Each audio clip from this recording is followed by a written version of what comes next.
Hello दोस्तों, study with MG Pathak YouTube channel पे आपका स्वागत है। इस वीडियो में हम लोग बिहार बोर्ड 12वीं की जो परीक्षाएं फरवरी में होने वाली हैं उनसे संबंधित नागरिक शास्त्र विषय, जिसको पॉलिटिकल साइंस भी कहा जाता है, उनसे संबंधित प्रश्नों को हल करेंगे।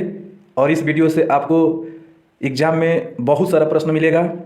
आपको 100 प्रश्न मिलेगा ऑब्जेक्टिव, जिसमें 50 प्रश्नों को हल करना होगा और आपको इस वीडियो से पर्याप्त मात्रा में प्रश्नों को देखने को मिलेगा। चलिए प्रश्नों को देख लेते हैं। संसद के अंग हैं, संसद के अंग बताना है। तो ऑप्शन ए है राज्यसभा, ऑप्शन बी है लोकसभा, ऑप्शन सी है राष्ट्रपति, ऑप्शन डी है उपरोक्त सभी। तो संसद के अंग में ये तीनों आते हैं, राज्यसभा, लोकसभा एवं राष्ट्रपति। तो इसलिए इस प्रश्न का ऑप्शन नंबर डी सही होगा, उपरोक्त सभी। क्योंकि कोई भी कानून बनता है तो लोकसभा या राज्यसभा में पेश होता है, जब दोनों सदनों से पास हो जाता है तो राष्ट्रपति के पास जाता है, और राष्ट्रपति जब उस बिल पे साइन करते हैं तो वो एक्ट यानी कानून बनता है। इसलिए संसद के अंग ये तीनों हैं। अगला प्रश्न देख लेते हैं।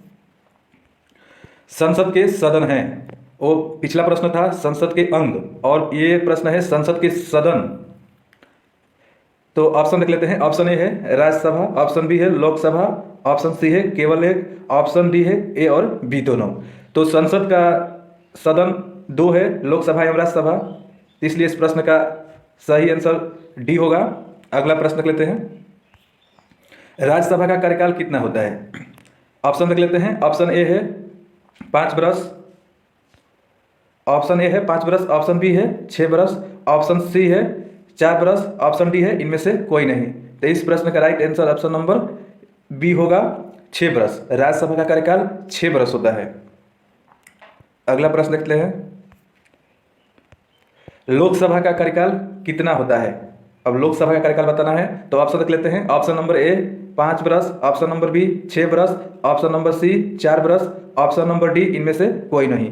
तो इस प्रश्न का सही उत्तर ऑप्शन नंबर ए होगा, 5 वर्ष लोकसभा का कार्यकाल होता है। अगला प्रश्न देख लेते हैं।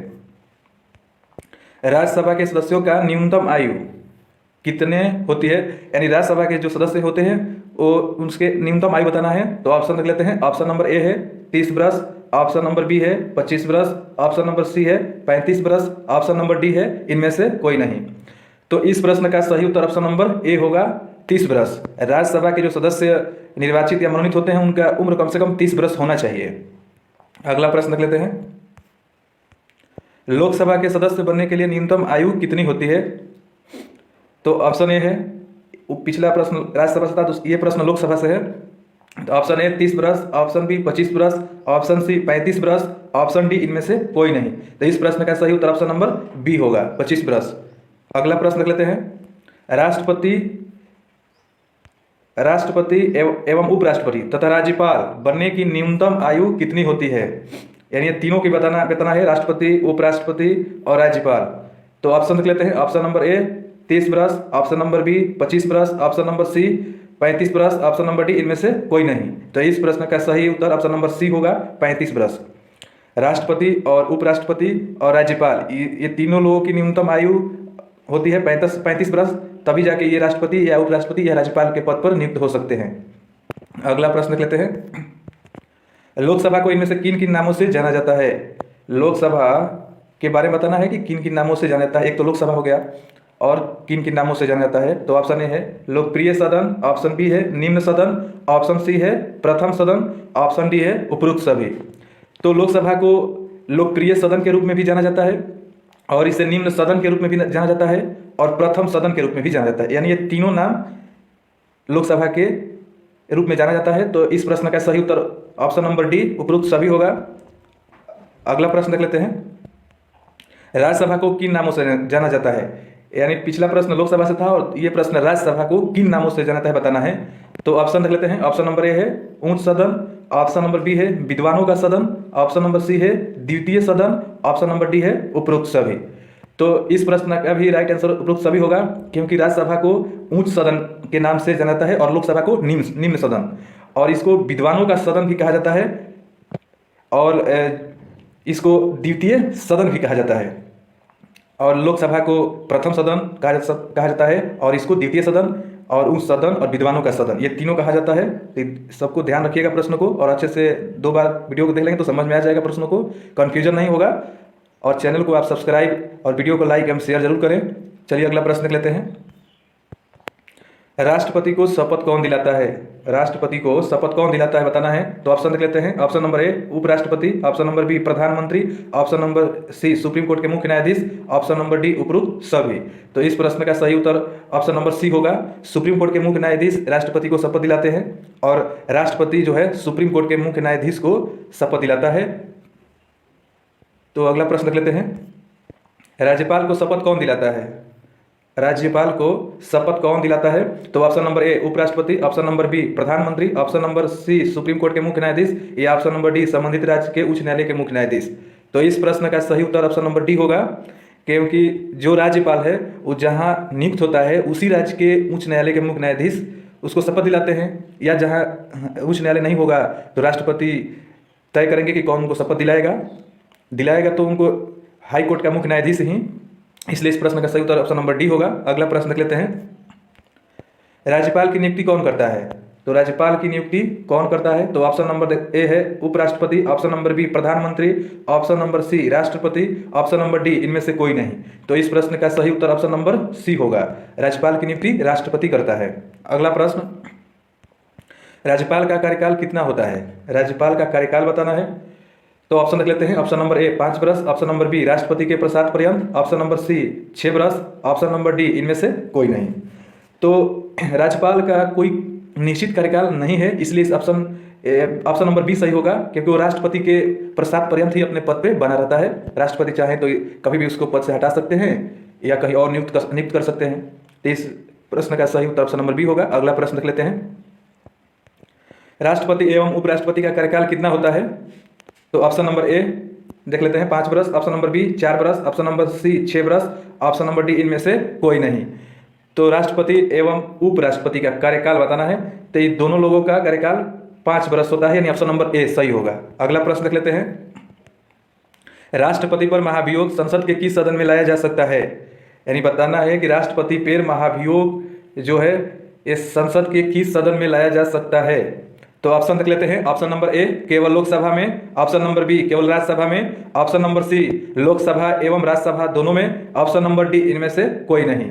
तो इस प्रश्न का सही उत्तर ऑप्शन नंबर सी होगा। लोकसभा एवं राज्यसभा दोनों में राष्ट्रपति पर महाभियोग लाया जा सकता है, और इससे पहले आपको 14 दिन पहले राष्ट्रपति को सूचित करना होगा कि हम आपके विरुद्ध महाभियोग ला रहे हैं, और आप संसद के किसी भी सदन में महाभियोग ला सकते हैं, क्योंकि इनके चुनाव में दोनों सदनों के सदस्य भाग लेते हैं। तो इस प्रश्न का सही उत्तर ऑप्शन नंबर सी होगा। अगला प्रश्न देख लेते हैं। राष्ट्रपति के चुनाव में कौन लोग भाग लेते हैं?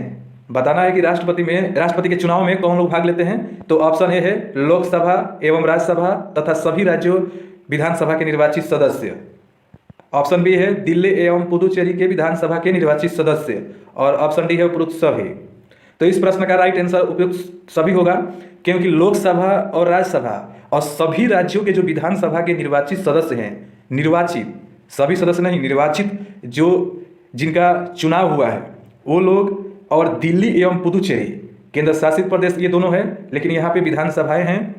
तो इनके जो विधानसभा के निर्वाचित सदस्य हैं ये लोग यानी ये सब मिलके राष्ट्रपति के चुनाव में भाग लेते हैं। इसमें विधान परिषद के लोग भाग नहीं लेते हैं, ये ध्यान रखिएगा। अगला प्रश्न, भारतीय न्यायपालिका का शीर्ष न्यायालय कौन है? ऑप्शन देते हैं। ऑप्शन नंबर ए उच्च न्यायालय, ऑप्शन नंबर बी सर्वोच्च न्यायालय, ऑप्शन नंबर सी जिला न्यायालय, ऑप्शन नंबर डी इनमें से कोई नहीं। तो इस प्रश्न का right answer option number B होगा, सर्वोच्च न्यायालय, क्योंकि भारत में जो न्याय व्यवस्था है एकीकृत है, और सबसे शीर्ष पर न्यायालय कौन है? तो सर्वोच्च न्यायालय, जिसको सुप्रीम कोर्ट कहते हैं। और इसके नीचे राज्यों में आपको हाई कोर्ट देखने को मिलेगा, यानी उच्च न्यायालय, और उसके नीचे जिला में जो जिला न्यायालय होते हैं। इस तरह भारत में एकीकृत न्यायालय व्यवस्था की गई है। अगला प्रश्न देख लेते हैं। उच्च न्यायालय के न्यायाधीशों की सेवानिवृत्ति की आयु क्या है? आपको बताना है कि जो उच्च न्यायालय के न्यायाधीशों की सेवानिवृत्त आयु जो है इसके बारे में बताना है। तो ऑप्शन नंबर ए 65 वर्ष, ऑप्शन नंबर बी 60 वर्ष, ऑप्शन नंबर सी 62 वर्ष, ऑप्शन नंबर डी इनमें से कोई नहीं। तो इस प्रश्न का right answer option number C होगा, 62 वर्ष। और जो सुप्रीम कोर्ट के मुख्य न्यायाधीश की अवधि होती है उनकी 65 वर्ष होती है। तो ये भी याद रखिएगा और ये भी याद रखिएगा। अगला प्रश्न देख लेते हैं। मौलिक अधिकार का अभिरक्षक कौन है? ये अभिरक्षक है। मौलिक अधिकार का अभिरक्षक कौन है? तो ऑप्शन देख लेते हैं। ऑप्शन नंबर ए राष्ट्रपति, ऑप्शन नंबर बी सर्वोच्च न्यायालय, ऑप्शन नंबर सी महाधिवक्ता, ऑप्शन नंबर डी प्रधानमंत्री। तो इस प्रश्न का ऑप्शन नंबर बी सही होगा, सर्वोच्च न्यायालय एवं उच्च न्यायालय। उच्च न्यायालय ये दोनों लोग हैं मौलिक अधिकार के अभिरक्षक के रूप में। तो अगला प्रश्न देख लेते हैं। भारत संघ में अवशिष्ट शक्तियां किसके पास है? बताना है। तो ऑप्शन देख लेते हैं। ऑप्शन नंबर ए है केंद्र एवं राज्य दोनों के पास, ऑप्शन नंबर बी राज्यों के पास, ऑप्शन नंबर सी केंद्र के पास, ऑप्शन नंबर डी इनमें से कोई नहीं। तो इस प्रश्न का सही उत्तर ऑप्शन नंबर सी सही होगा, क्योंकि भारतीय संविधान में जो अवशिष्ट यानी जो शेष शक्तियां हैं वो किनके पास हैं? केंद्र के पास हैं। तो इसलिए ऑप्शन नंबर सी सही होगा। अगला प्रश्न देखते हैं। दोनों सदनों की संयुक्त बैठक की अध्यक्षता कौन करते हैं? यानी जो संसद है भारत की, लोकसभा और राज्यसभा, किसी कानून पे मतभेद हो जाता है तो राष्ट्रपति 108 अनुच्छेद, जो 108 अनुच्छेद है, इसके तहत राष्ट्रपति संयुक्त अधिवेशन बुलाता है। संयुक्त अधिवेशन, ध्यान रखिएगा कि संविधान संशोधन जब हो रहा होता है उस समय नहीं लाया जाता है। जब कोई कानून पे असहमति हो या कोई मुद्दे पे असहमति हो तब संयुक्त अधिवेशन राष्ट्रपति बुलाते हैं और इसकी अध्यक्षता आपको लोकसभा के अध्यक्ष करते हैं। तो इसलिए इस प्रश्न का ऑप्शन नंबर सी सही होगा। अगला प्रश्न, नई अखिल भारतीय सेवाएं स्थापित करने की वजह से विशेष महत्व किसका है? यानी जो नई अखिल भारतीय सेवाएं स्थापित करने में विशेष महत्व किसका है बताना है। तो ऑप्शन नंबर ए है लोकसभा के प्रस्ताव का, ऑप्शन नंबर बी राज्यसभा के प्रस्ताव का, ऑप्शन नंबर सी विधानसभा के प्रस्ताव का, ऑप्शन नंबर डी उपरोक्त सभी। तो राज्यसभा के दो क्षेत्रों में विशेष शक्तियां हासिल हैं, जैसे कि पहला अखिल भारतीय सेवाएं हैं, सॉरी राज्यसभा को, Rajya Sabha option number B Rajya Sabha सही होगा। राज्यसभा को लोकसभा से अधिक शक्तियां दो क्षेत्रों में प्राप्त है, एक तो नई अखिल भारतीय सेवाएं स्थापित करने में, और दूसरे जो है कि ये चाहें तो कोई भी राज्य सूची का विषय हो तो सहमति पारित करके संसद को कह सकती हैं कि आप इस पे कानून बना सकते हैं।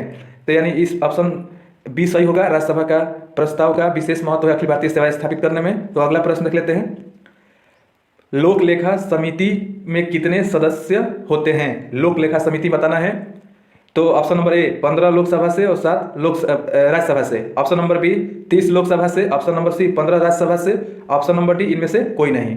तो इस प्रश्न का right answer option number A सही होगा, क्योंकि लोक लेखा समिति में 15 लोकसभा से और 7 राज्यसभा से टोटल 22 सदस्य होते हैं इसमें। और एक प्राक्कलन समिति होती है, एक प्राक्कलन समिति होती है जिसमें 30 सदस्य होते हैं और ये 30 के 30 सदस्य केवल लोकसभा से होते हैं। ये भी ध्यान रखिएगा, ये भी इंपॉर्टेंट है, आप लोग एग्जाम में प्रश्न यहां से बनता रहता है हमेशा। अगला प्रश्न देख लेते हैं। भारतीय संविधान में समवर्ती सूची की प्रेरणा कहां से ली गई है? जो भारतीय संविधान में, हमारा संविधान जब बन रहा था भारत का, तो कहीं ना कहीं कई देशों से संविधान में कुछ ना कुछ लिया जा रहा था, तो उसी बताना है कि समवर्ती सूची हम लोग कहां से ग्रहण किए हैं। तो ऑप्शन देख लेते हैं। ऑप्शन नंबर ए है अमेरिका से, ऑप्शन नंबर बी ऑस्ट्रेलिया से, ऑप्शन नंबर सी सोवियत संघ रूस से, ऑप्शन नंबर डी आयरलैंड से। तो इस प्रश्न का सही उत्तर ऑप्शन नंबर बी होगा, ऑस्ट्रेलिया से हम लोगों ने समवर्ती सूची की प्रेरणा लिया है हम लोग, तो इसलिए इस प्रश्न का सही उत्तर ऑप्शन नंबर बी होगा। और यहीं पे ध्यान दीजिए कि अमेरिका से क्या क्या लिया गया है। तो अमेरिका से मूल जो अधिकार है वो लिया गया है, स्वतंत्र न्यायपालिका यानी मूल अधिकार और स्वतंत्र न्यायपालिका लिया गया है, और उपराष्ट्रपति का पद जो है वो लिया गया है। ये सब जो है अमेरिका से लिया गया है। और आप सोवियत संघ रूस से देखेंगे तो यहाँ से मूल कर्तव्य जो है, मूल कर्तव्य, यहाँ से मूल कर्तव्य लिया गया है। और आयरलैंड से राज्य के नीति निदेशक तत्व, राज्य के नीति निदेशक तत्व जो है वो लिया गया है। इसलिए चारों पॉइंट ध्यान रखिएगा, चारों विकल्प इंपॉर्टेंट है। तो अगला प्रश्न देख लेते हैं। राज्यपाल विधानसभा में एक आंग्ल भारतीयों को मनोनीत करता है, कर सकता था, तो किस अनुच्छेद के तहत बताना है आपको आंग्ल भारतीयों को। अब तो ये हटा दिया गया है संविधान संशोधन करके। तो ये आप अनुच्छेद देख लीजिए, ऑप्शन नंबर ए है अनुच्छेद 331, ऑप्शन नंबर बी अनुच्छेद 333, ऑप्शन नंबर सी अनुच्छेद 332, ऑप्शन नंबर डी अनुच्छेद 334। तो इस प्रश्न का आप पहले चारों विकल्प के बारे में अगर जानेंगे, ये चारों विकल्प इंपॉर्टेंट है। अनुच्छेद 331 है, इसमें क्या है कि जो राष्ट्रपति हैं ये लोकसभा में 2 आंग्ल भारतीयों को नियुक्त करते हैं अनुच्छेद 331 के तहत, और जो 333 हैं राज्यपाल, इसके तहत राज्यपाल जो है 1 आंग्ल भारतीयों को राज्य के विधानसभा में नियुक्त करते हैं। जबकि अब इन साल से हटा दिया गया है, अब आगे ये अधिकार नहीं रह गया है, कोई आंग्ल भारतीय अब नियुक्त नहीं होगा। अनुच्छेद 332 भी देख लीजिए, ये भी इंपॉर्टेंट है। इसमें क्या है कि संसद के जो लोकसभा है, लोकसभा में जो आरक्षण दिया गया है SC ST को सीटों का, इसके बारे में वर्णन है। और जो 334 है इसमें विधानसभा में दिया गया है, जो सीटों का आरक्षित किया गया है SC ST के लिए। तो ये चारों विकल्प ध्यान दीजिएगा, 332 लोकसभा में और 334 विधानसभा में। और 331 राष्ट्रपति 2 लोगों को नियुक्त करते थे, और 333 में राज्यपाल राज्यों में 1 आंग्ल भारतीयों को नियुक्त करते थे। तो ये चारों विकल्प इंपॉर्टेंट है। अगला प्रश्न देख लेते हैं, लोकसभा में अधिकतम सदस्यों की संख्या कितनी हो सकती है? लोकसभा में अधिकतम सदस्यों की संख्या कितनी हो सकती है? तो ऑप्शन देख लेते हैं। ऑप्शन ए है 545, ऑप्शन बी है 552, ऑप्शन सी है 543, ऑप्शन डी है 550। तो इस प्रश्न का right answer option number B सही होगा। 552 अधिकतम लोकसभा के सदस्यों की संख्या हो सकती है। लेकिन अभी तो 545 पे ही चुनाव होता है, जिसमें से 543 चुन के आते हैं और 2 लोगों को मनोनीत राष्ट्रपति करते थे। अभी अब तो नहीं करेंगे, लेकिन इससे पहले हुआ है, तो 545 हो जाता है। और यहीं पे एक बात ध्यान दीजिएगा कि जो राज्यों में विधानसभा है, इसमें अधिकतम सदस्यों की संख्या 500 रखी गई है। 500 से अधिक विधानसभाओं में लोग नहीं चुन के आ सकते। तो ये भी इंपॉर्टेंट है, ध्यान रखिएगा। और सबसे अधिक आपको विधानसभा की सीटें उत्तर प्रदेश में देखने को मिलेगी, यानी यूपी में सबसे अधिक विधानसभा की सीटें हैं, लोकसभा की सीटें हैं, राज्यसभा की सीटें हैं और विधान परिषद की सीटें हैं, यानी चारों में सबसे अधिक सीटें यूपी में हैं। तो अगला प्रश्न देख लेते हैं, राज्यसभा में अधिकतम सदस्यों की संख्या कितनी हो सकती है? राज्यसभा में बताना है। तो ऑप्शन नंबर ए है 250, ऑप्शन नंबर बी है 245, ऑप्शन नंबर सी है 233, ऑप्शन नंबर डी है 12। आप वीडियो को अच्छे से देख लीजिएगा और कंसेप्ट क्लियर करके समझ लीजिएगा। परीक्षा में यहीं से प्रश्न बनेगा, जो आपको जो भी फरवरी में एग्जाम होगा, जिस भी डेट को है नागरिक शास्त्र, यहीं से प्रश्न बनेगा। इसलिए वीडियो को ध्यान से देखिएगा और चैनल को सब्सक्राइब कर लीजिएगा, क्योंकि इससे संबंधित आपको बहुत सारे वीडियो देखने को मिलेंगे इस चैनल पे और इंपॉर्टेंट देखने को मिलेंगे, जिससे कि आपको परीक्षा में सवाल बने इसी वीडियो से। वैसा वीडियो यहाँ से अपलोड किया जाएगा इस चैनल पर। तो आप वीडियो को सब्सक्राइब और लाइक और शेयर कर दीजिएगा। तो इस ऑप्शन ए 250, ऑप्शन बी 245 और सी ऑप्शन 233 और डी 12। तो राज्यसभा में अधिकतम सीटों की संख्या ऑप्शन नंबर ए सही होगा, 250 हो सकती है। अभी चुनाव 245 पे होता है, तो ये भी ध्यान दीजिएगा। और 233 जो है ये राज्यों से चुनकर राज्यसभा में आते हैं, और 12 जो है, 12 जो ये भी ध्यान दीजिएगा, 12 जो ऑप्शन है, 12 राष्ट्रपति जो है वो राज्यसभा में लोगों को मनोनीत करते हैं। वो लोग कैसे होते हैं, कोई विशेष लोग होते हैं, जैसे कोई साहित्य के क्षेत्र में काम किया है, कोई कला के क्षेत्र में काम किया है, कोई समाज सेवा के रूप में अच्छा कार्य किया है, तो उनको 12 लोगों को राष्ट्रपति राज्यसभा में मनोनीत करते हैं। यानी कुल मिला के राष्ट्रपति संसद में, दोनों सदनों में, यानी 2 हो गया लोकसभा और 12 हो गए राज्यसभा, कुल मिला के 14 मनोनीत करते हैं। लेकिन अब 2 हट गया है, तो 12 ही सिर्फ बचा है और 12 ये राज्यसभा में ही करते हैं। तो अगला प्रश्न देख लेते हैं, राज्यसभा का पुनर्गठन कब हुआ? राज्यसभा के पुनर्गठन के बारे में बताना है कि पहली बार पुनर्गठन राज्यसभा का कब हुआ था। तो ऑप्शन देख लेते हैं। ऑप्शन नंबर ए है 3 अप्रैल 1952, या ऑप्शन बी 1951 में, या ऑप्शन सी 1954 में, या ऑप्शन डी इनमें से कोई नहीं। तो इस प्रश्न का सही उत्तर ऑप्शन नंबर ए होगा। राज्यसभा का गठन 3 अप्रैल 1952 में हुआ था। तो अगला प्रश्न देख लेते हैं, नीति आयोग की स्थापना कब हुआ था? नीति आयोग की स्थापना के बारे में बताना है। पहले ये योजना आयोग था। तो ऑप्शन देख लेते हैं। ऑप्शन नंबर ए है 2014 में, ऑप्शन नंबर बी 1 जनवरी 2015, ऑप्शन नंबर सी 2016 में और ऑप्शन नंबर डी इनमें से कोई नहीं। तो इस प्रश्न का सही उत्तर ऑप्शन नंबर बी होगा। नीति आयोग की स्थापना 1 जनवरी 2015 को की गई। इसका पुराना नाम योजना आयोग है, उसी का नाम चेंज कर दिया गया है और जो योजना आयोग है उसकी 2014 में ही समाप्त कर दिया गया। तो अगला प्रश्न रखते हैं, लोकसभा में अनुसूचित जातियों के लिए कितने सीटों को आरक्षित किया गया है? ये भी इंपॉर्टेंट है एग्जाम की दृष्टि से। लोकसभा में अनुसूचित यानी जिसको हम एससी कहते हैं, जातियों को कितने सीटों को आरक्षित किया गया है? तो ऑप्शन नंबर ए है 19 सीटों का, ऑप्शन नंबर बी है 84 सीटों का, ऑप्शन नंबर सी है 47 सीटों का और ऑप्शन नंबर डी है इनमें से कोई नहीं। तो इस प्रश्न का right answer option number B सही होगा, 84 सीटों का। 84 सीटें लोकसभा में अनुसूचित जातियों के लिए यानी एससी के लिए आरक्षित की गई है। पहले ये 79 थी, 5 बढ़ गया है इसलिए 84 हो गया है। और जो ये 47 सीटें हैं ये एसटी के लिए लोकसभा में आरक्षित की गई, ये भी ध्यान रखिएगा। जो 47 सीटें हैं एसटी के लिए और जो एससी के लिए हैं वो 84 सीटें। ये पहले कम था और अब बढ़ के 47 हो गया है। ये दोनों ऑप्शन को ध्यान रखिएगा, ये प्रश्न इंपॉर्टेंट है। अगला प्रश्न देख लेते हैं, बिहार में राज्यसभा की कुल कितने सीटें हैं? बिहार में राज्यसभा की कुल कितने सीटें बताना है आपको। तो ऑप्शन ए है 16 सीटें, ऑप्शन बी है 40 सीटें, ऑप्शन सी है 50 सीटें, ऑप्शन डी है इनमें से कोई नहीं। तो इस प्रश्न का सही उत्तर ऑप्शन नंबर ए सही होगा। बिहार में राज्यसभा की सीटें 16 हैं और लोकसभा की सीटें 40 हैं। ये भी ध्यान रखिएगा कि लोकसभा की सीटें बिहार में 40 हैं और राज्यसभा की 16 हैं। अगला प्रश्न, सर्वोच्च न्यायालय के मुख्य न्यायाधीशों को शपथ कौन दिलाता है? सर्वोच्च न्यायालय के मुख्य न्यायाधीश को शपथ कौन दिलाता है? तो ऑप्शन नंबर ए प्रधानमंत्री, ऑप्शन नंबर बी उपराष्ट्रपति, ऑप्शन नंबर सी राष्ट्रपति, ऑप्शन नंबर डी में से कोई नहीं। तो इस प्रश्न का सही उत्तर ऑप्शन नंबर सी सही होगा, राष्ट्रपति सर्वोच्च न्यायालय के मुख्य न्यायाधीश को शपथ दिलाते हैं। अगला प्रश्न, वर्तमान में भारत में कितने उच्च न्यायालय हैं? तो बताना है कि वर्तमान में भारत में उच्च न्यायालय कितने हैं। तो ऑप्शन नंबर ए 24 उच्च न्यायालय, ऑप्शन नंबर बी 25 उच्च न्यायालय, ऑप्शन नंबर सी 30 उच्च न्यायालय और ऑप्शन नंबर डी इनमें से कोई नहीं। तो ऑप्शन नंबर बी सही होगा, वर्तमान में 25 उच्च न्यायालय हैं। सभी राज्यों में उच्च न्यायालय अभी नहीं है, 25 राज्यों में ही है और 2 केंद्र शासित प्रदेश में है, जैसे दिल्ली एवं पुदुचेरी। सॉरी ये गलत है, पुदुचेरी में नहीं है, सिर्फ और सिर्फ एक दिल्ली में है और एक दिल्ली में है। अगला प्रश्न देख लेते हैं,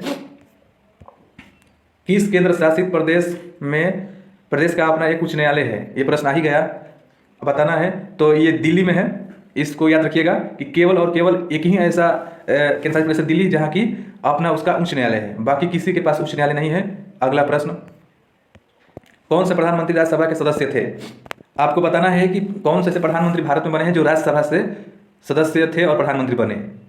तो ऑप्शन नंबर ए है Indira Gandhi, option number B H D. Devegowda, option number C I K. Gujral और option number D Manmohan Singh और ऑप्शन नंबर ई उपरोक्त सभी। तो इस प्रश्न का सही उत्तर उपरोक्त सभी होगा, क्योंकि इंदिरा गांधी भी और देवगौड़ा और गुजराल और मनमोहन सिंह ये सभी के सभी ये राज्यसभा के सदस्य थे और प्रधानमंत्री बने हैं। अगला प्रश्न, उपराष्ट्रपति बनने से पहले डॉक्टर एस राधाकृष्णन कहाँ के राजदूत थे? तो ऑप्शन नंबर ए है सोवियत संघ के, ऑप्शन नंबर बी अमेरिका के, ऑप्शन नंबर सी ऑस्ट्रेलिया के, ऑप्शन नंबर डी इनमें से कोई नहीं। तो इस प्रश्न का सही उत्तर ऑप्शन नंबर ए सही होगा, सोवियत संघ के राजदूत थे। अगला प्रश्न, जल्दी जल्दी प्रश्नों को हल कर लेते हैं क्योंकि वीडियो बहुत लंबा हो जाएगा, लगभग इसमें 100 प्रश्न हैं। भारत के प्रथम महिला राष्ट्रपति कौन थी? बताना है कि भारत के प्रथम महिला राष्ट्रपति कौन थी। तो option number A Sucheta Kripalani, option number B Sarojini Naidu, option number D Shrimati Pratibha Devi Singh Patil, option number D Indira Gandhi.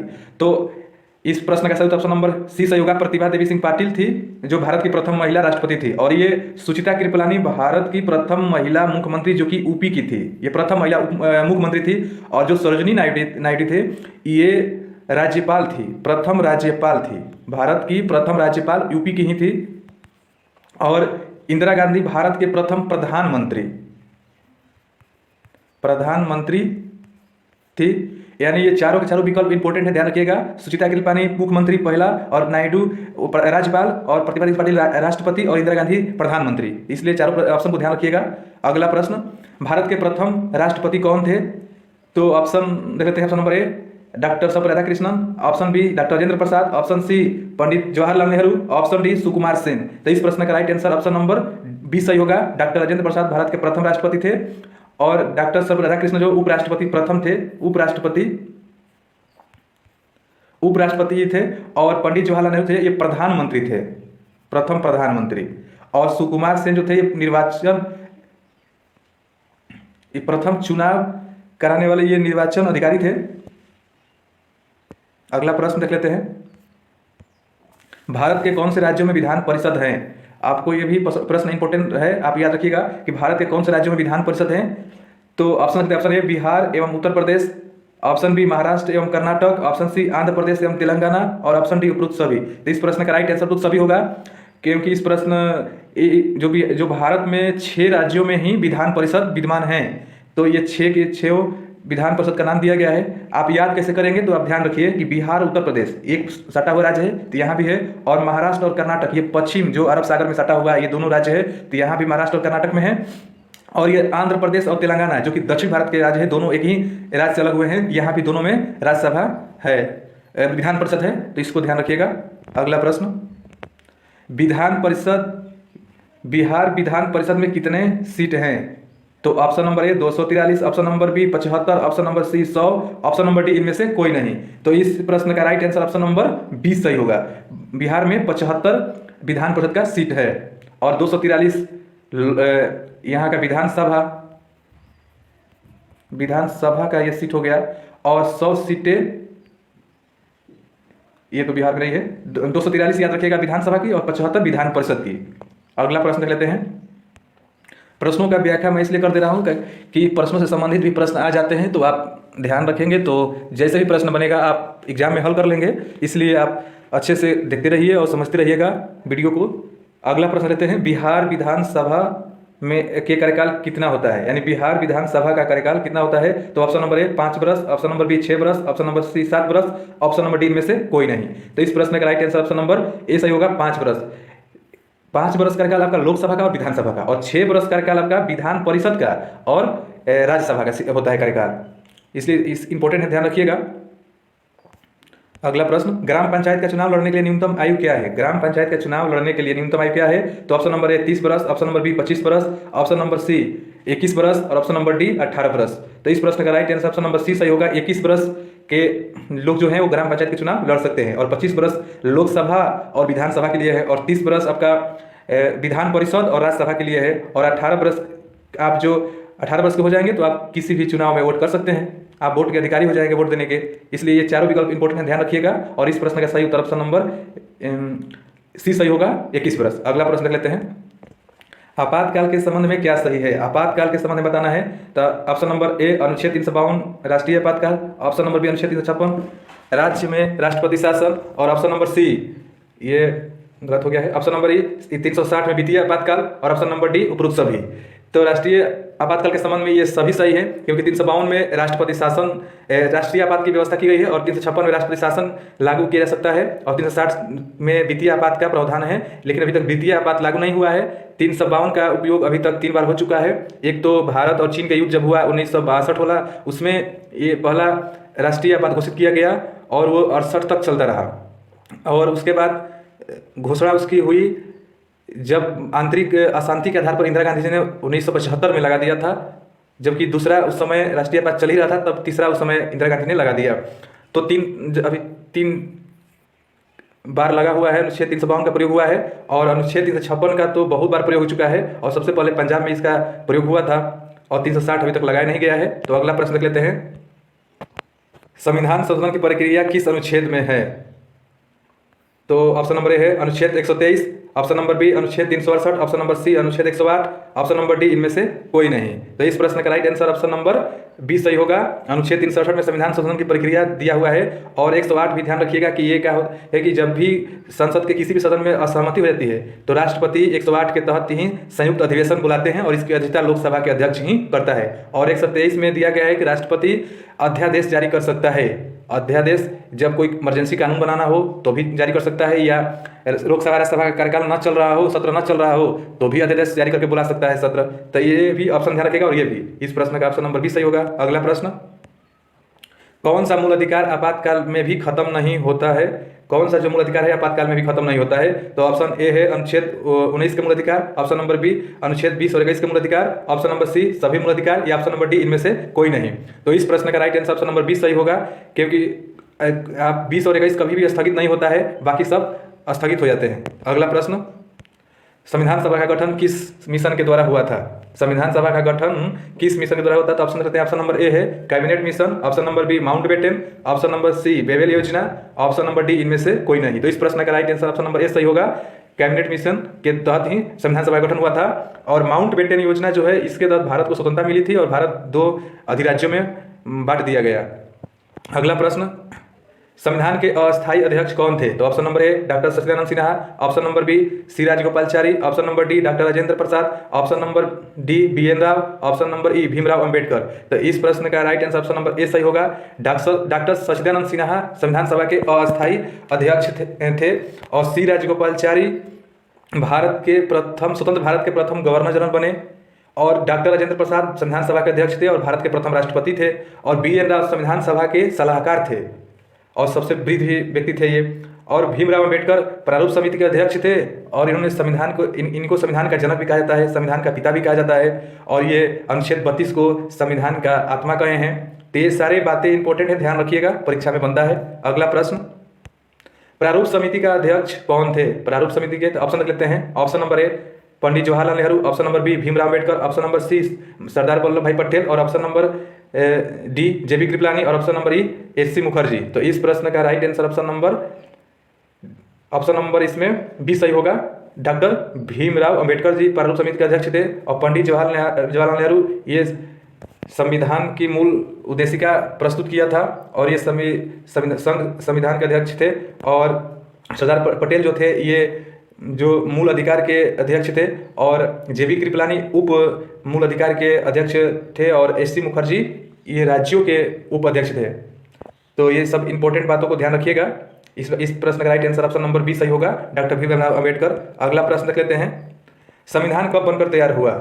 तो ऑप्शन ए है 26 नवंबर 1949 में, 26 जनवरी 1950 में, या ऑप्शन सी 24 जनवरी 1950 में, या डी इनमें से कोई नहीं। तो इस प्रश्न का right answer option number A सही होगा, 26 नवंबर 1949 को संविधान बनकर तैयार हुआ था और 26 जनवरी 1950 को संविधान पूर्णतः लागू हुआ। इस दिन कुछ अनुच्छेद लागू कर दिए गए थे और बाकी सब अनुच्छेद 26 जनवरी 1950 को लागू हुआ, क्योंकि 26 जनवरी को पहले से स्वतंत्रता दिवस मनाया जा रहा था, 1930 से ही मनाया जा रहा था, इसलिए 26 जनवरी 1950 को चुना गया ताकि इसी दिन गणतंत्र किया जाए देश को, सारे कानून और संविधान लागू किए गए। तो इस प्रश्न का सही ऑप्शन नंबर ए सही होगा। अगला प्रश्न देख लेते हैं, संविधान के बारे में क्या सही है?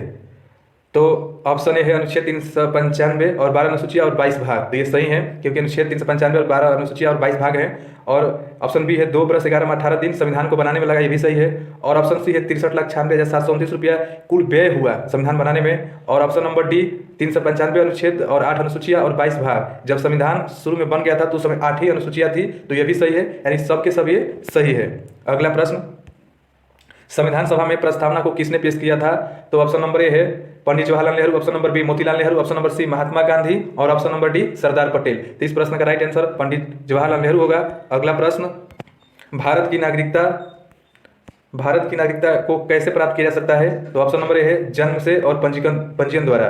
तो ये सही है। ऑप्शन नंबर बी वंश परंपरा द्वारा, ये भी सही है। ऑप्शन नंबर सी देशीयकरण द्वारा नागरिकता, ये भी सही है। और ऑप्शन नंबर डी भूमि विस्तार द्वारा, ये भी सही है। यानी इस प्रश्न का राइट आंसर उपरोक्त सभी होगा, जन्म से भी और पंजीयन से भी और वंश परंपरा और देशीयकरण से और भूमि विस्तार से। भारत में एकल नागरिकता पद्धति अपनाया गया है, जबकि अमेरिका में द्वितीय नागरिकता यानी दोहरी नागरिकता पद्धति है। भारत में आप सिर्फ भारत के नागरिक हो सकते हैं, किसी राज्य के नहीं, जबकि अमेरिका में आप अमेरिका के नागरिक हो सकते हैं और जो राज्य में रह रहे हैं उस राज्य के भी आप नागरिक हो सकते हैं। और अमेरिका में 50 राज्य हैं। तो ये सब बातें ध्यान रखिएगा। अगला प्रश्न देख लेते हैं, भारत की नागरिकता कैसी है? तो ऑप्शन नंबर ए, ये इसकी चर्चा हमने पिछले सवाल में कर ही दिया है कि भारत की नागरिकता एकहरी नागरिकता है और अमेरिका की दोहरी नागरिकता है। अगला प्रश्न, भारत के नागरिकों को कितने प्रकार के मूल अधिकार प्राप्त हैं? तो ऑप्शन ए 7 प्रकार, ऑप्शन बी 6 प्रकार, ऑप्शन सी केवल ए और ऑप्शन डी ए और बी दोनों। तो इस प्रश्न का सही उत्तर ऑप्शन नंबर बी सही होगा, 6 प्रकार के। पहले भारत के नागरिकों को 7 प्रकार के मूल अधिकार प्राप्त थे, लेकिन 44वां संविधान संशोधन हुआ 1978 में। इसमें संपत्ति का जो अधिकार था इसको हटा के जो संपत्ति का अधिकार था इसको हटा के 300 क में रख दिया गया। ये कानूनी अधिकार यानी वैधानिक विधि का अधिकार हो गया। ये अब बच गया है 6। इस प्रश्न का right answer option number B सही होगा। अगला प्रश्न, मूल कर्तव्य को किसके अनुशंसा पर शामिल किया गया है? मूल कर्तव्य जो है किसके अनुशंसा पर शामिल किया गया है? तो ऑप्शन नंबर ए है सरदार स्वर्ण सिंह समिति के अनुशंसा पर, ऑप्शन बी है जेबी कृपलानी के अनुशंसा पर, ऑप्शन सी है केवल ए, ऑप्शन डी है ए और बी दोनों। तो इस प्रश्न का right answer option number C सही होगा, केवल ए सही होगा, क्योंकि स्वर्ण सिंह समिति के अनुशंसा पर ही 1976 में 42वां संविधान संशोधन द्वारा ये मूल कर्तव्य को शामिल किया गया और रूस से लिया गया। रूस से इसको लिया गया है मूल कर्तव्य और 1976 में 42वां संविधान संशोधन करके समाहित कर दिया गया सरदार स्वर्ण सिंह समिति के अनुशंसा पर। अगला प्रश्न लेते हैं, भीमराव अंबेडकर ने किसे संविधान का आत्मा कहा है? तो इसका चर्चा हमने पिछले प्रश्नों में कर दिया है कि संवैधानिक जो उपचार का अधिकार है अनुच्छेद 32, इसी को भीमराव अंबेडकर ने संविधान का आत्मा कहा है। अगला प्रश्न लेते हैं, 73वां संविधान संशोधन 1992 से संबंधित सही बताना है, क्या है संबंधित है? तो ऑप्शन ए है ग्राम पंचायत से, तो सही है। 73वां संविधान संशोधन 1992 ग्राम पंचायत से ही संबंधित है और पंचायतों को 29 विषय दिए गए हैं, ये भी सही है। और कार्यकाल 5 वर्ष है, इसकी भी सही है। और विघटन होने के बाद 6 माह के अंदर चुनाव कराना ये भी जरूरी है, ये भी सही है। इस प्रश्न का उपरोक्त ई सही होगा, उपरोक्त सभी। और यहाँ एक बात ध्यान रखिएगा कि कोई भी विधानसभा कोई भी ग्राम पंचायत का विघटन कार्यकाल के पूरा होने से पहले हो जाता है और 6 माह से कम समय बचेगा, तब 6 माह के अंदर चुनाव नहीं होगा। और जब 6 माह के से अधिक समय बचा रहेगा यानी 2 साल 3 साल 4 साल, तो चुनाव शेष अवधि के लिए ही होगा। अगर कार्यकाल 2 साल बचा है तो 2 साल जो नया चुनाव होगा वो 2 साल तक ही कार्य करेगा। तो ये इंपॉर्टेंट बात ही ध्यान रखिएगा। यहाँ से प्रश्न बनता है। अगला प्रश्न, 74वां संविधान संशोधन किससे संबंधित है? ऑप्शन नंबर ए नगर पंचायत से, तो सही है। 73वां ग्राम पंचायत से, 74वां नगर पंचायत से, जिसमें नगर पालिका, नगर परिषद और नगर निगम आते हैं। और इसमें 18 विषय दिए गए हैं, ये भी सही है। कार्यकाल इसका भी 5 साल का होता है, ये भी सही है। विघटन होने के बाद 6 माह के अंदर इसका भी चुनाव कराना जरूरी है नहीं, इसका भी उपरोक्त सभी सही होगा।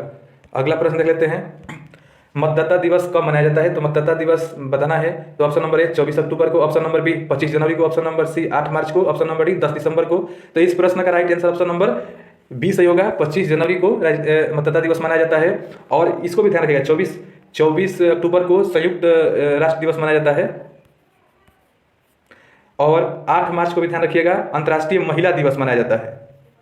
अंतर्राष्ट्रीय महिला दिवस मनाया जाता है। और 10 दिसंबर को मानवाधिकार दिवस मनाया जाता है, इसको भी ध्यान रखिएगा।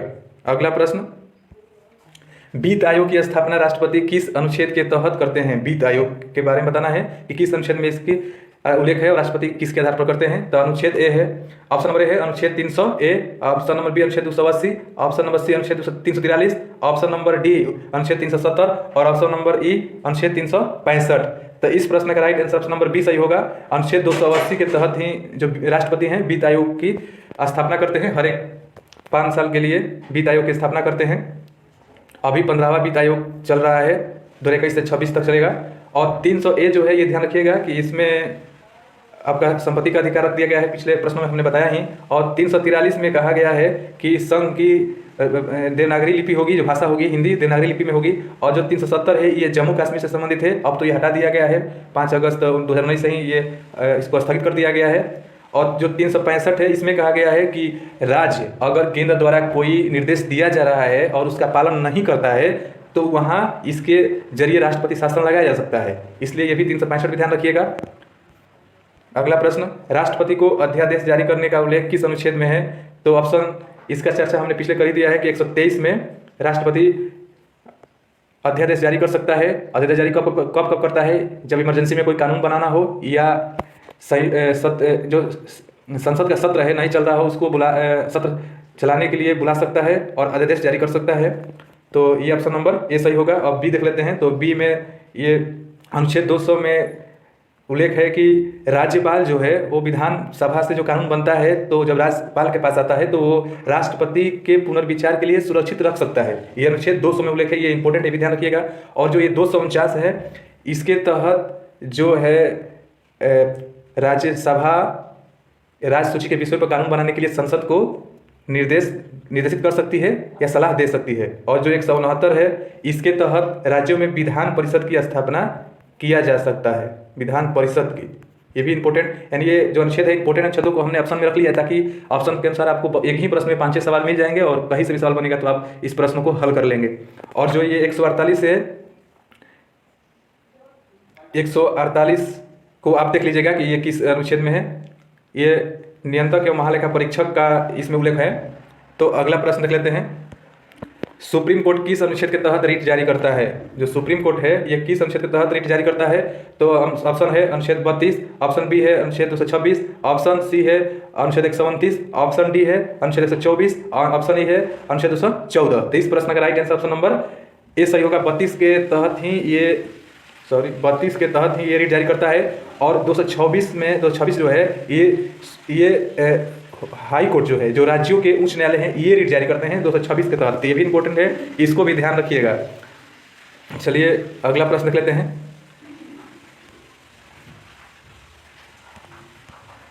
राष्ट्रपति पर महाभियोग का उल्लेख किस अनुच्छेद में है? तो इस प्रश्न का right answer option number A सही होगा। 61 में दिया गया है और 110 में बजट के बारे में विवरण दिया गया है। और 72 भी इंपॉर्टेंट है, ध्यान रखिएगा। इसमें राष्ट्रपति क्षमा दान की शक्ति रखता है, यानी किसी को फांसी की सजा, उम्र कैद की सजा हो ये क्षमा कर सकता है 72 में। और 76 में और 129 में आप इसको भी ध्यान रखिएगा। अगला प्रश्न, उपराष्ट्रपति किसका पदेन सभापति होता है? तो उपराष्ट्रपति जैसा कि आपको पता है होगा ही कि उपराष्ट्रपति ही राज्यसभा का सभापति होता है, यानी पदे वो जब उपराष्ट्रपति बनता है तो बनते ही वो राज्यसभा का सभापति हो जाता है, इसलिए ऑप्शन नंबर बी सही होगा। अगला प्रश्न देख लेते हैं, संयुक्त राष्ट्र संघ की स्थापना के बारे में बताना है। तो 24 अक्टूबर 1945 की स्थापना हुआ था, तो ये सही है। और 15 मार्च 1950 को, यानी इस प्रश्न का ऑप्शन नंबर ए सही होगा। 24 अक्टूबर 1945 को संयुक्त राष्ट्र संघ की स्थापना हुआ था। और ये ऑप्शन नंबर बी भी ध्यान रखिएगा कि 15 मार्च 1950 को योजना आयोग का स्थापना हुआ था। योजना आयोग की स्थापना हुआ था और इसी का नाम बदल के नीति आयोग 1 जनवरी 2015 से कर दिया गया है। और 6 अगस्त 1952 इसका भी ध्यान रखिएगा कि इसमें आपका जो राष्ट्रीय विकास परिषद है इसका स्थापना 6 अगस्त 1952 में हुआ था। अगला प्रश्न देख लेते हैं, संयुक्त राष्ट्र संघ के बारे में क्या सही है? बताना है कि संयुक्त राष्ट्र संघ के बारे में क्या सही है। तो इस ऑप्शन है स्थापना के समय 51 देश थे, तो ये सही है। और ऑप्शन बी में 50 देशों ने हस्ताक्षर किया था, तो स्थापना के वक्त जो चार्टर पे साइन 50 देश नहीं किया था, भी सही है। और ऑप्शन नंबर सी, वर्तमान में 193 देश हैं, ये भी सही है। और दक्षिणी सूडान जो है अंतिम देश है, ये भी सही है। इस प्रश्न का उपरोक्त सभी सही होगा। अगला प्रश्न देख लेते हैं, जल्दी प्रश्नों को हल कर लेते हैं, वीडियो लंबा हो जाएगा। संयुक्त राष्ट्र संघ के संदर्भ में क्या सही है? तो इसके 6 अंग है, ये सही है। और इसका मुख्यालय न्यूयॉर्क में है, ये भी सही है। महासभा, सुरक्षा परिषद, सचिवालय और आर्थिक एवं सामाजिक परिषद, न्याय परिषद और आर्थिक न्यायालय, ये सब इसके अंग हैं। ये ध्यान रखिएगा कि महासभा, सुरक्षा परिषद, सचिवालय, आर्थिक एवं सामाजिक परिषद, न्याय परिषद और अंतर्राष्ट्रीय न्यायालय, ये सभी के सभी इसके अंग हैं। अगला प्रश्न देख लेते हैं, सुरक्षा परिषद में कितने सदस्य हैं? तो ये इंपॉर्टेंट परिषद है, ध्यान रखिए। सुरक्षा परिषद जो संयुक्त राष्ट्र संघ का एक अंग है, इसमें 15 सदस्य हैं, ये सही है। और 10 सदस्य का भी ध्यान रखिएगा कि इसमें 10 सदस्य क्या हैं? तो अस्थायी हैं, अस्थायी। ये इंपॉर्टेंट है, बात को ध्यान रखिएगा।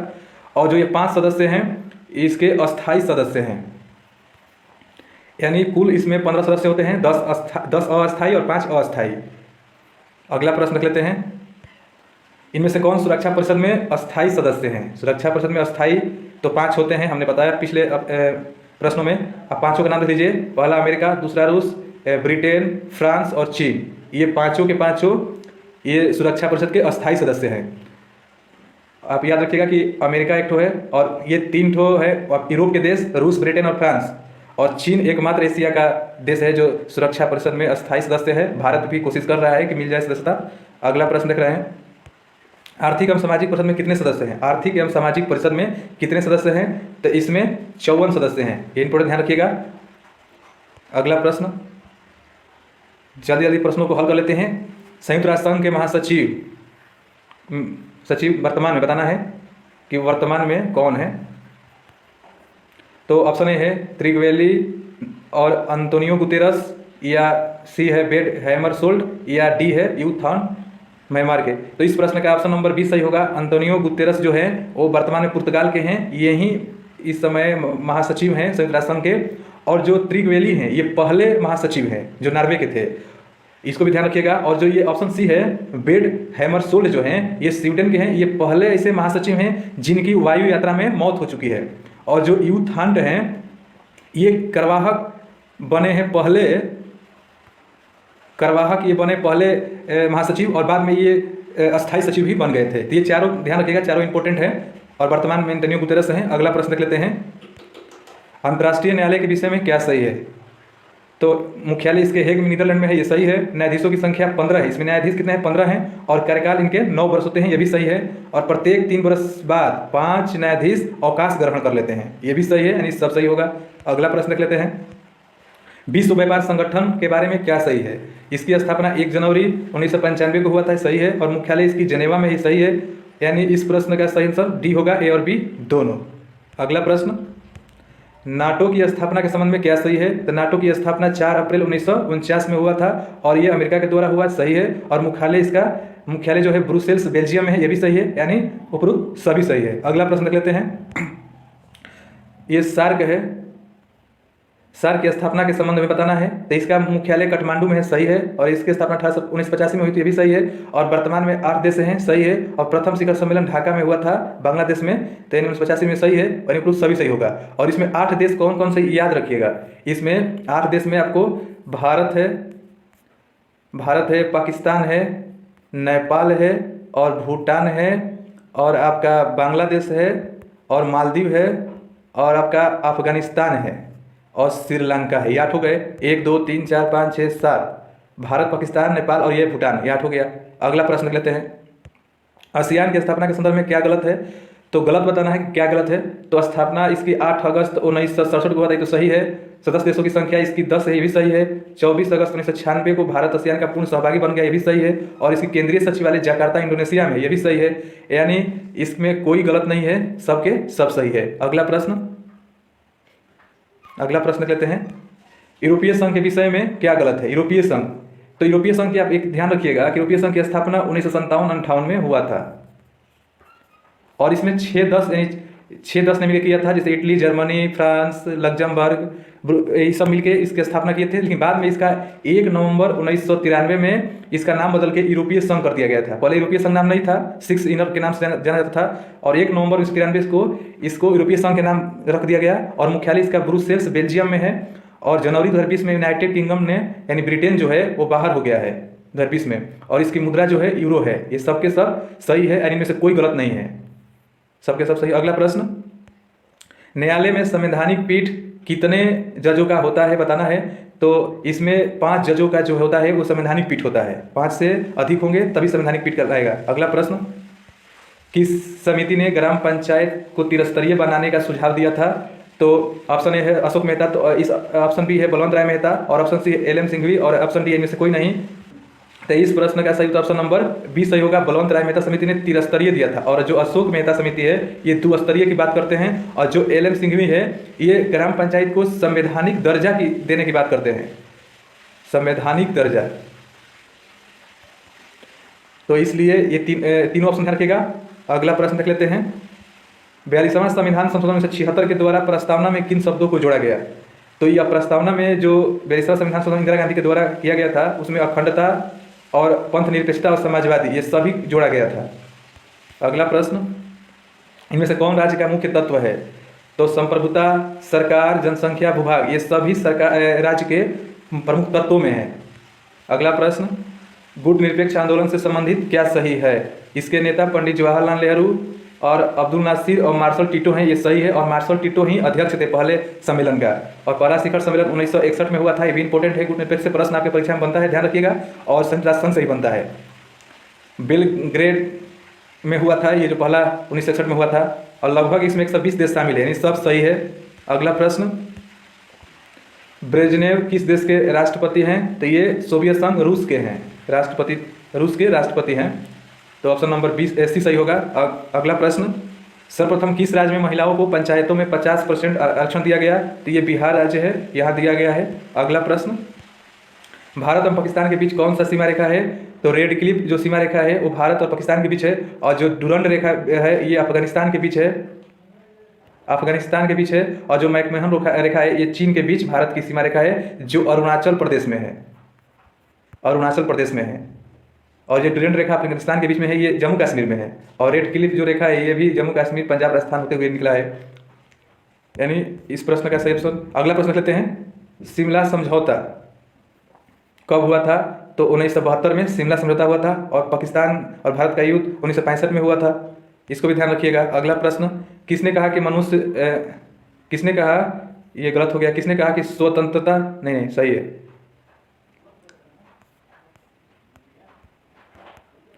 मनुष्य जन्म से स्वतंत्र है किंतु हर जगह बेड़ियों में जकड़ा हुआ है, ये किसने कहा है?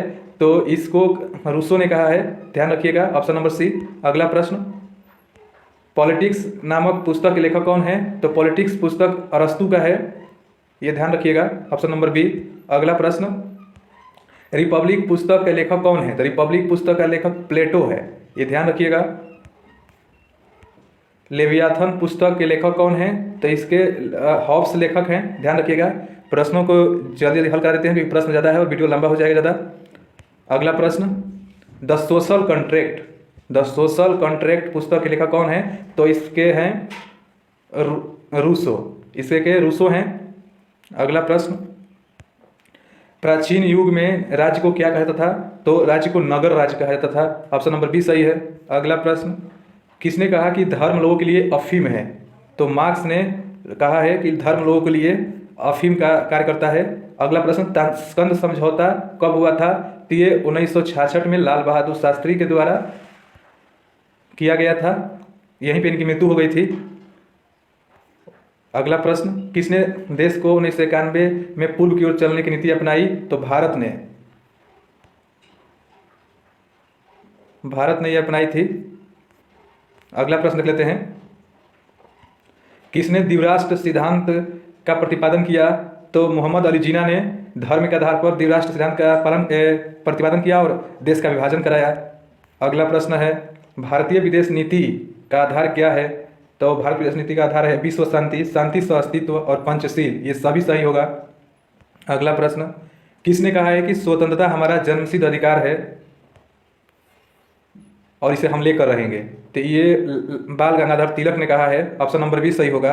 और अंतिम प्रश्न है, तुम मुझे खून दो मैं तुझे आज़ादी दूंगा, तुम मुझे खून दो मैं तुझे आज़ादी दूंगा, ये सुभाष चंद्र बोस ने कहे हैं। और दिल्ली चलो और जय हिंद, ये सुभाष चंद्र बोस ने ही कहा है, ध्यान रखिएगा। धन्यवाद। प्रश्न खत्म हुआ। वीडियो को लाइक शेयर करिएगा और चैनल को सब्सक्राइब करिएगा। और आप इस वीडियो को देख लेंगे अच्छे से तो आपको नागरिक शास्त्र प्रश्न कहीं बाहर से नहीं आएगा, सबका सब इस वीडियो से मिल जाएगा आपको। चलिए।